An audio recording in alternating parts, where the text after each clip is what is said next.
Hello everybody and welcome back to the channel for yet another LEGO build. Today we'll be adding the modular police station to the LEGO city, and I'm very excited to build this one here.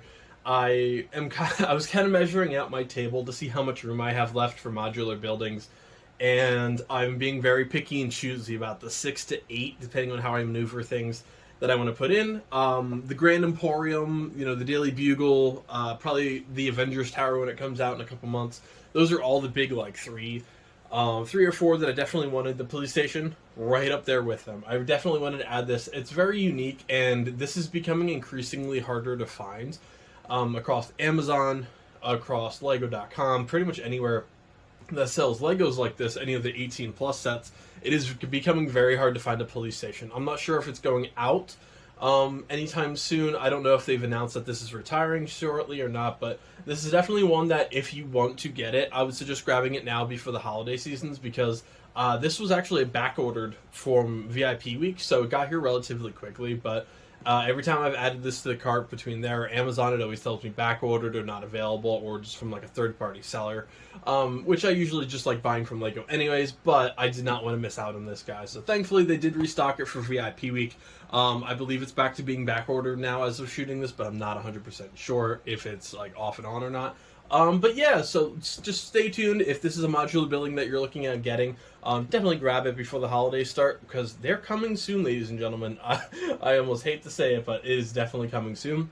Now, this again is the modular police station. This is set number 10278. Comes in at $200 retail, and then has 2,923 pieces. So quite a nice sized undertaking here. In my opinion, it is one of the coolest modular buildings. You can see it right here next to the bookshop. This is actually only my third modular building that I'm going to be adding. Yes, I do have some custom work and stuff in there, but the third official set, or 2.5, I actually just have the bookshelf, or the bookshelf. I just have the bookstore, which I bought from my local Lego shop just to add it in. My girlfriend's a huge fan of books and birch trees, so I figured, that's perfect. I didn't really need the blue house, and for space sake, I was okay with just a half of a modular setup there, so this is perfect.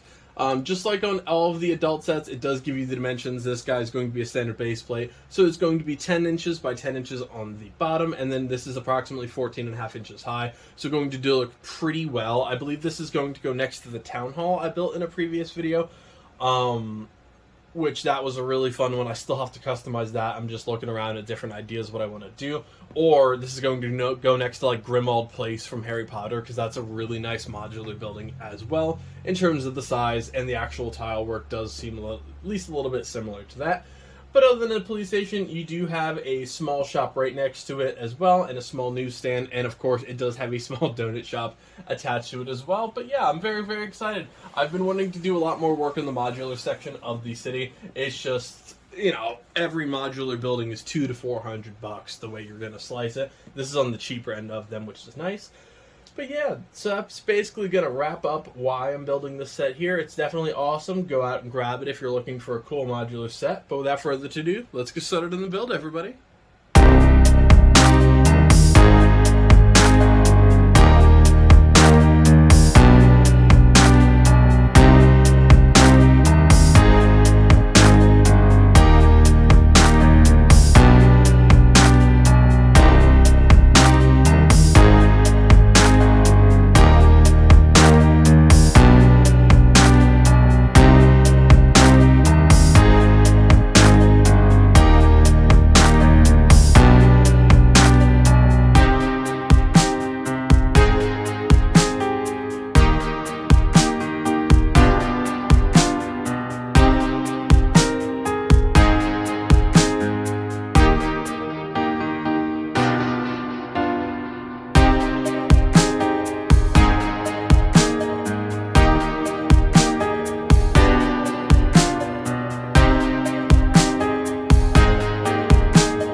Alright everybody, and here's the overall final build. So obviously I was started this right before I moved and just didn't have a lot of time to actually finish it up with packing and everything, so I decided to make this kind of like my last video from my old place and first one here for the city. So yes, about halfway point through the second floor is obviously when the picture quality and everything's going to be a little bit different.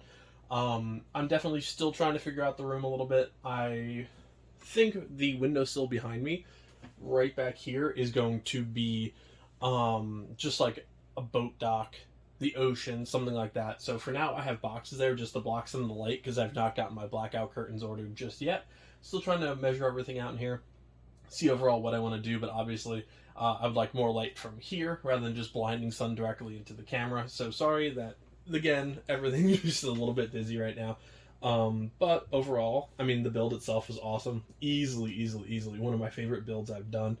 The building itself is amazing. It's unique. It really gives that just totally different vibe to the city than other modular buildings do. So I really do like this. This is my, let's look at the city, third modular building ever. Aside from like anything custom or anything I've made. This is number 3 right after the Daily Bugle, the bookstore, which I did not do a video on, that's just added to the city. And even then, I only have the bookstore, not the other portion of it, so that is technically only half the modular building. But this is the third one overall. I cannot wait to keep going. It is my birthday very shortly, about a week or so, depending on when I post this after this. So I'm trying to decide what big set I would like to do for my birthday. Right now, I'm kind of leaning between the motorized lighthouse if I want to start my windowsill project now, or like the Sanctum Sanctorum modular building to try and finish up the city a little bit before I move on to another project. And then in October, obviously, that is going to be a lot of the Halloween buildings. I'm doing my best to try and like keep a lot of noise out of this room as well, but unfortunately my upstairs neighbors are college students, so they stomp quite a bit walking up and down, so I'll do my best to keep it as quiet as possible. But yeah, overall, great build. I really did enjoy it. It's very unique. It adds a lot of different colors and textures to the city that you normally wouldn't find. But yeah, without further ado, let's get started on the actual review. This set does come with 5 minifigures, not as much as some, but more than others. You do have 3 police officers, a burglar, and 1 of the store associates. Here we have the female officer holding a coffee cup here. The uniforms are all pretty much exactly the same. Some of them have some small differences, but it's nothing too extreme that you're really going to notice. Then the actual counter worker has a really cool like pinstripe shirt that you would almost see in like a 50s diner type of setup, which is pretty cool there. As I completely break the base plate off. And then we go to the burglar, which does have a paper in his hand that holds the donut thief strikes again, which is pretty funny. He has a satchel as well, an actual small item to break in and out of these places. Little fedora. Overall, some pretty cool minifigure there. And then go to the last 2 police officers.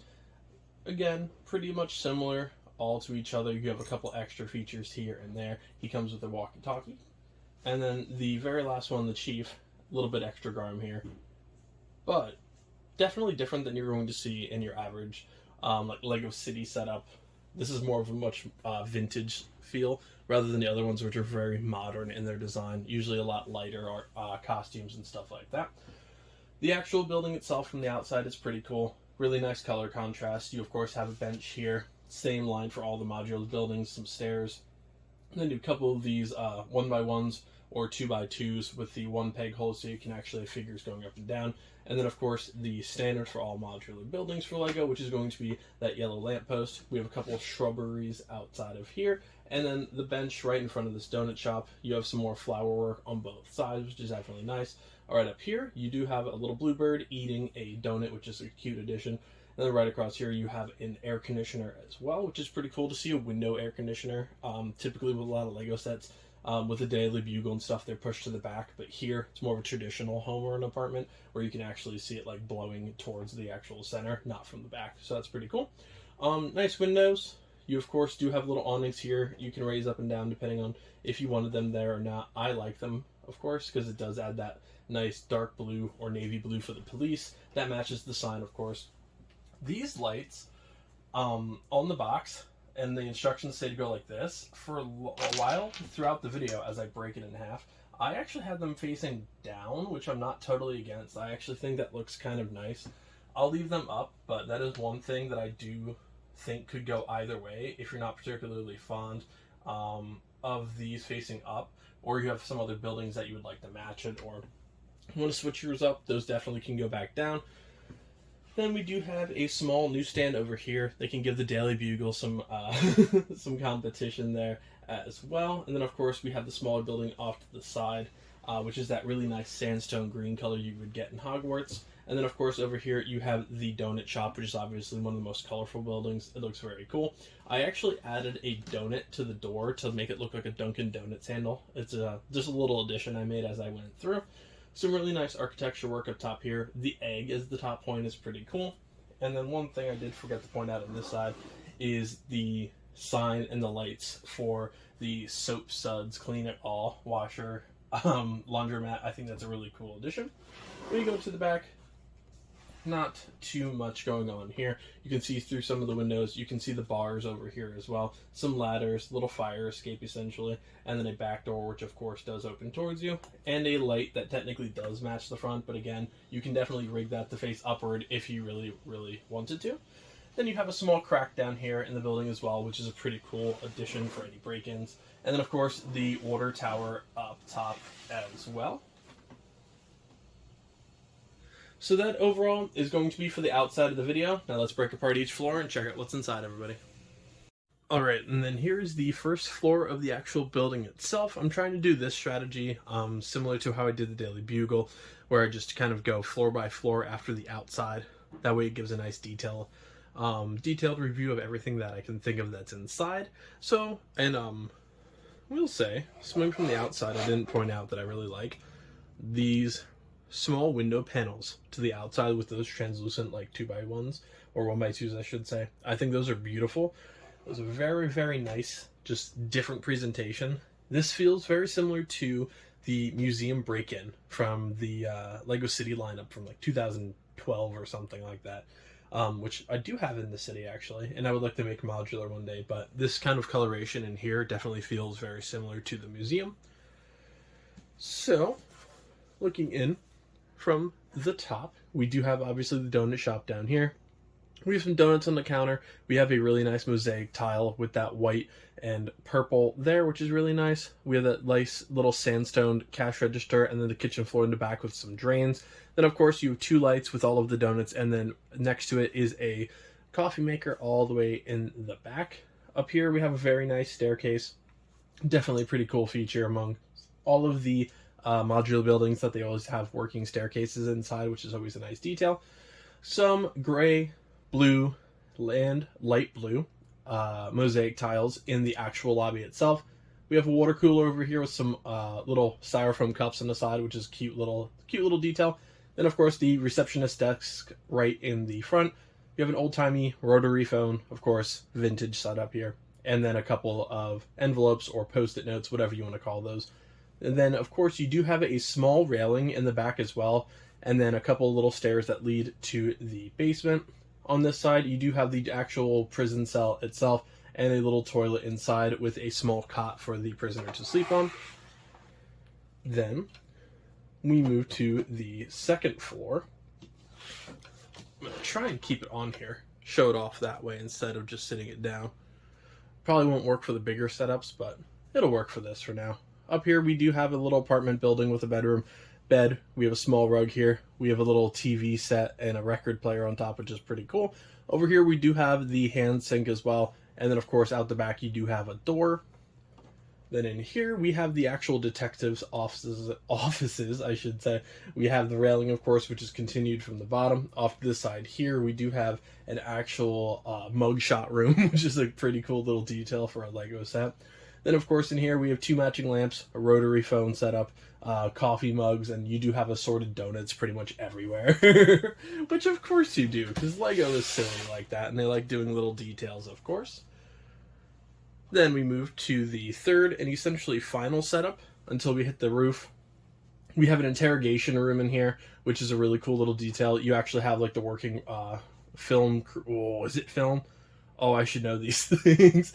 Working actual film setup for like their tape recorder. That's what I was thinking of, for the actual recorder from the interrogation itself. Then you of course have a small bathroom here, 2 doors that open and close, and then a 2-way window going into there, which is pretty cool.